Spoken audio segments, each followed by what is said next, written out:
So in the building of this course, the more myths that we started identifying about mood, the more myths we started identifying about mood, and more awareness came to us of the turn on the kaleidoscope of how we might look at things differently. And in this segment in particular, the nervous system. So as our understanding collectively of both the central nervous system, which is the brain and spinal cord, and the peripheral nervous system, how the brain and spinal cord talk to the body and how the body talks back. As we grow in our understanding of how all that works, then the idea that stress of any kind and disruptions to our mood just mean we should relax has really become outdated, even in our basic understanding of the neurophysiology. So if you take a depressed person and relax them, you may end up with a more depressed person or an apathetic person. If you take an enraged or manic person and tell them to relax or relax them, you might end up with a depressed person. Relaxation isn't the antidote to stress. Coherence is. We also could see, and I personally experienced in my own post-traumatic stress, if you have hypervigilance with trauma and you take a sedative or use a relaxation technique, it can actually have the inverse result.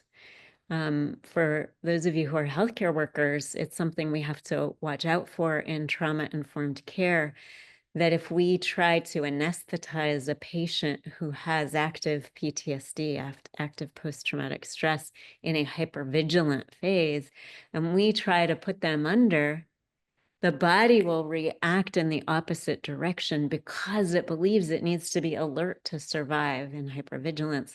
So you can get tachycardia, rapid heartbeat, when the expectation is the anesthesia will sedate and cause the opposite. And so relaxing doesn't bring balance and healing. Balance brings healing, balance of the fuel pedal and the brakes of the autonomic nervous system.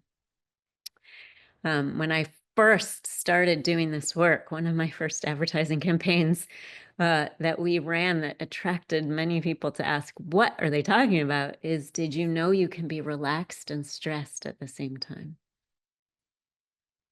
It's called apathy and depression. So the antidote to these painful moods and states of mind isn't necessarily to relax, but to change our operating system from a fuel pedal and a brakes that aren't communicating properly to a fuel pedal and brakes in finesse. In other words, coherence of the system, responsiveness of the system to what's actually happening in the moment, rather than what happened in the past, as if it's here in the moment,